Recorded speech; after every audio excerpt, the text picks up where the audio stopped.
Hello everybody, today's lesson will cover the Middle Ages in Western Europe. The Middle Ages spanned approximately from 500 AD to 1500 AD. It is considered to be the middle of three major historical periods in Western history, between the Classical and Modern eras as shown on the timeline. The Middle Ages began with the fall of Rome in 476 and culminated with the Renaissance, which ended around 1500. This era is basically a span of time between two eras of centralized power in Western Europe. The Middle Ages can be separated into two sections, the first half being the Dark Ages, spanning from 500 to 1000, and secondly the High Middle Ages, between 1000 and 1500. Dark Ages is an appropriate name for the first half of the Middle Ages, given the decline in Western Europe's infrastructure, intellectual pursuits, and societal organization.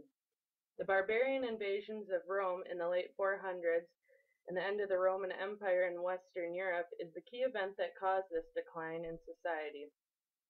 The lack of a central power led to Western Europe's population becoming isolated and virtually stopped the flow of ideas and goods throughout the continent.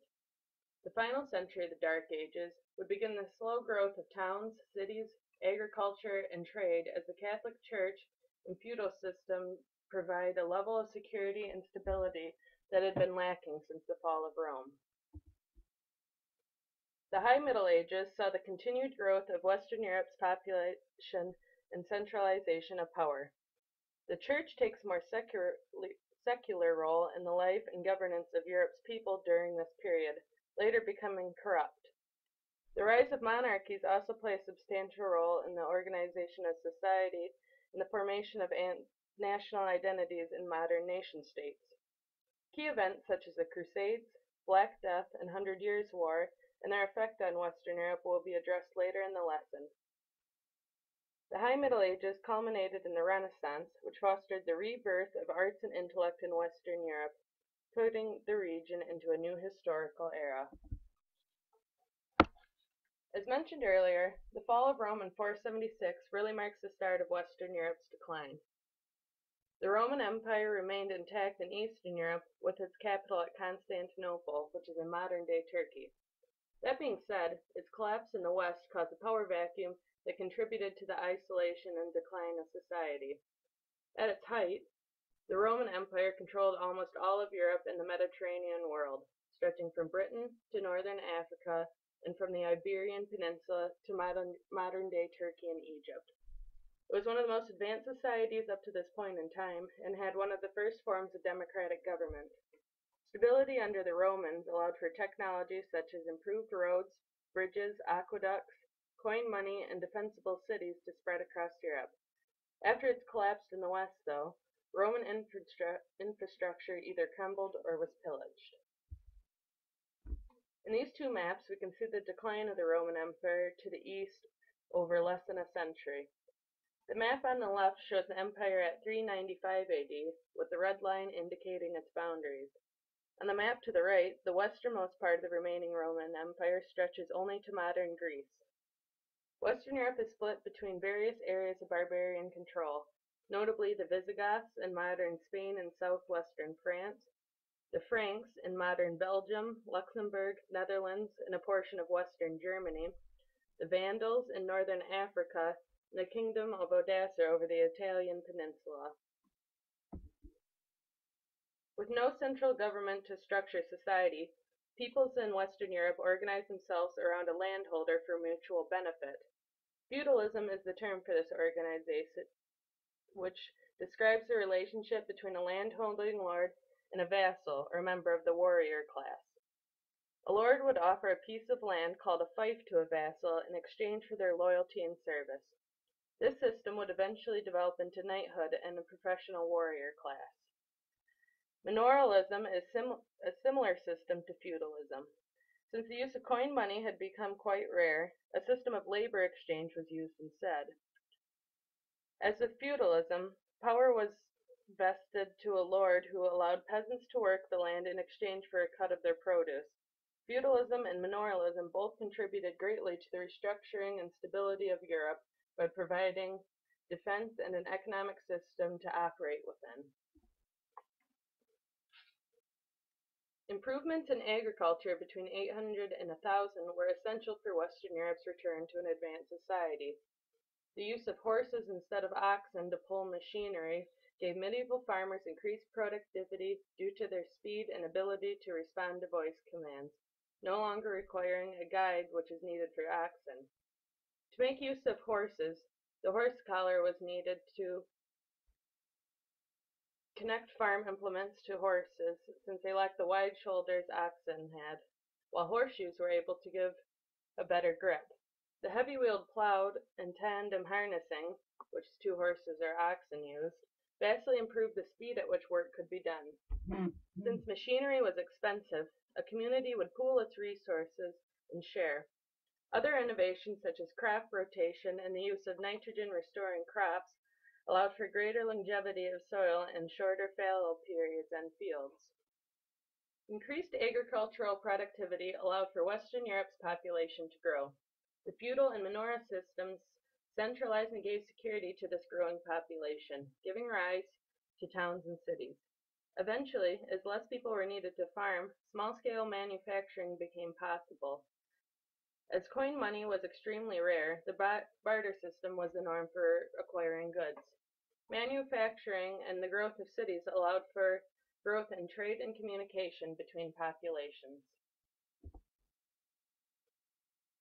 The Catholic Church was an important unifier throughout the Middle Ages. It was especially important to the preservation of written word in monasteries. Since few people were able to read and write, bishops, who were usually literate, commonly occupied roles of power outside of the church as well as within. As time passed, though, the church's role in medieval people's lives increased. Salvation was only offered through the church, and those who disobeyed risked being excommunicated or shunned from the church. Indulgences were abused by the church, which would exchange forgiveness for money. Corruption and the suppression of scientific ideas that challenged the teachings of the church eventually would split the church in the 1500s. The Crusades were a series of pilgrimages and wars called for by the Church to defend the Holy Land from Muslim expansion. Leaders of the Byzantine Empire appealed to the Catholic Church to help restore various holy sites in Jerusalem for Christian use. Tensions between Christians and Muslims had been growing as Islam spread from the Middle East west through northern Africa. There were 4 major crusades over a 200-year period, the first of which was called by Pope Urban II in 1096. Those who fought were offered opportunities for glory and wealth, as well as their religious service.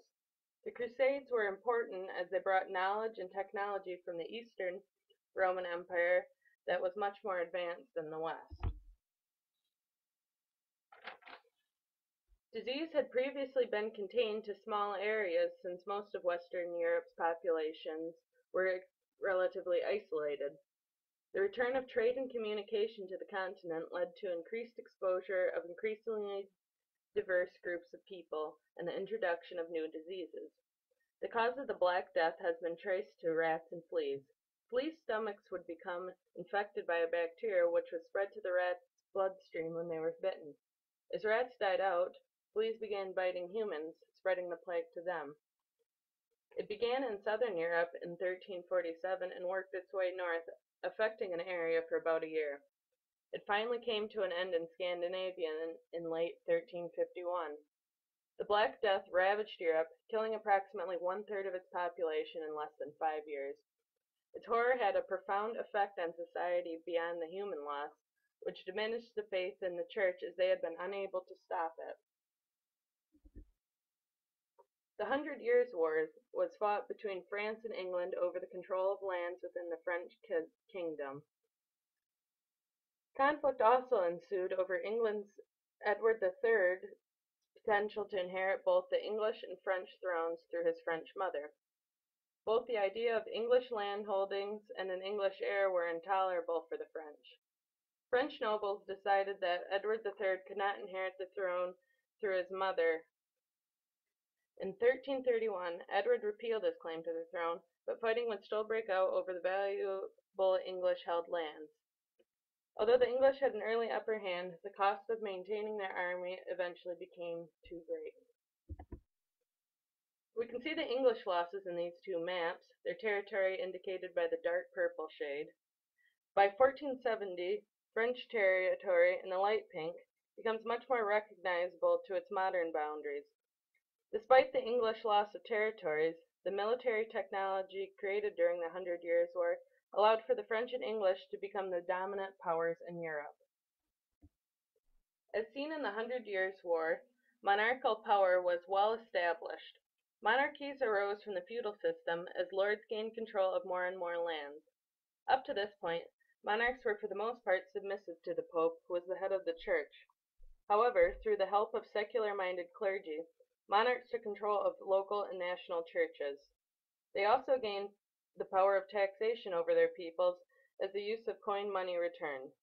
In addition to religious influence, the advent of professional soldiers from various civil wars allowed for kingdoms' borders to be protected.